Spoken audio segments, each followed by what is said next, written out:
The warehouse could be shedding nearly 1,000 jobs in a restructure it says has been accelerated by Covid-19.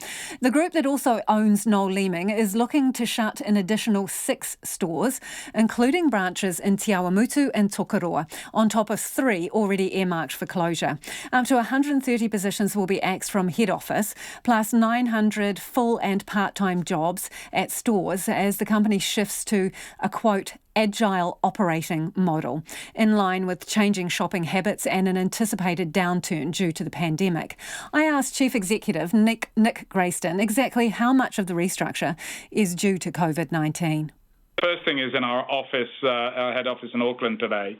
We announced about 5 months ago, but have been working for about 18 months on the fact that we're changing our operating model to move to Agile operating principles. What does that mean? Sorry, Agile operating principles. Yeah, so Agile is a business operating mechanism that sort of replaces the hierarchical command and control mechanism that's really been around for over 100 years.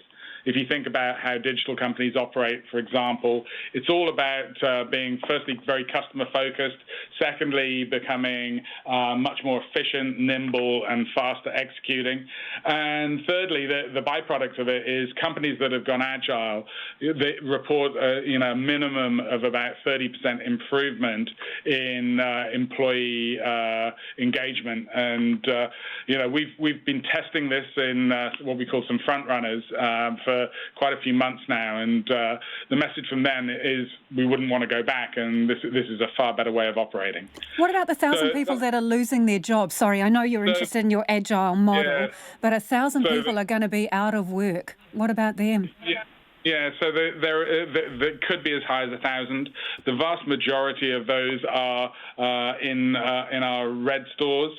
In total, it could be up to 540 full-time equivalents.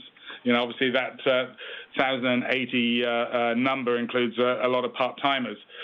The element that is relating to the stores, the first part is the 6 store closures that we're working on, that we'll consult with going forward. But it's more about redeploying our resources. We are restricted in terms of how we can roster people, how we can change tasks by a sort of pretty restrictive collective agreement.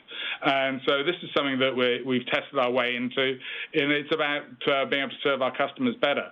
We see the business changing as a result of more business going online, and so having people there to serve customers how they need to be served, making sure we've got the people on the registers at the time that people are shopping rather than where they were rostered historically. Have you talked to these staff who are losing their jobs? Have you spoken to them?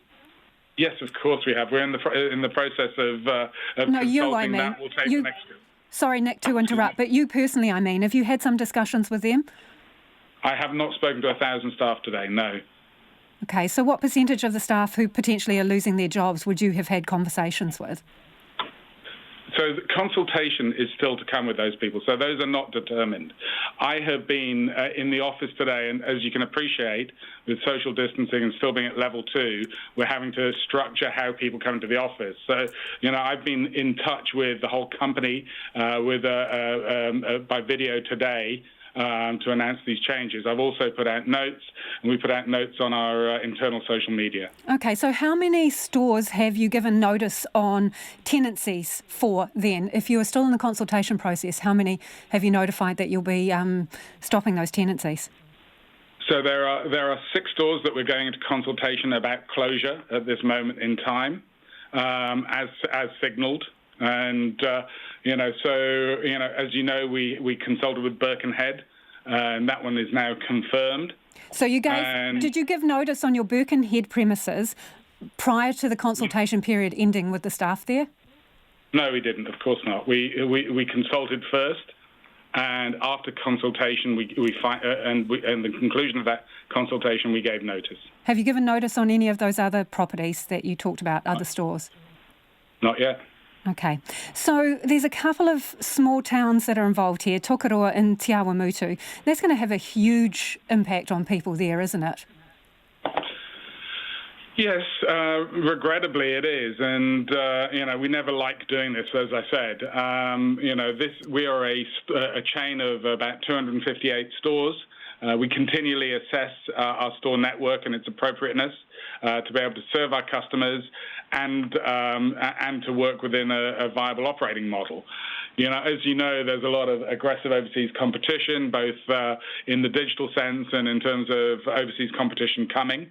And so, in order to be able to protect the rump of our business and make sure that we're still able to provide value for New Zealanders, we will need to make sure we manage our costs appropriately going forward. When did you tell the Tokoroa store that they were potentially closing? When did they get notified? Those have been notified today. Today, prior to this notice going out and the media knowing? Yeah, as much simultaneously as we can. What you have to understand is because the union has told me that the Tokoroa office wasn't notified prior to this going public today. Is that right? So our regional managers were tasked with telling them.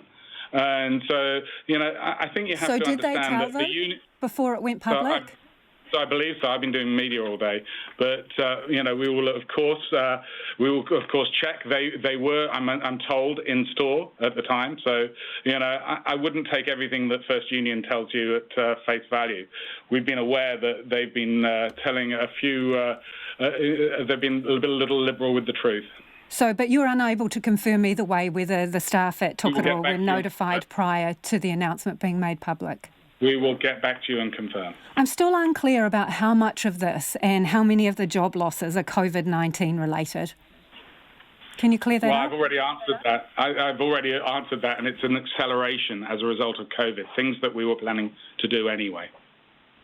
So you have had how much in wage subsidies across your different brands?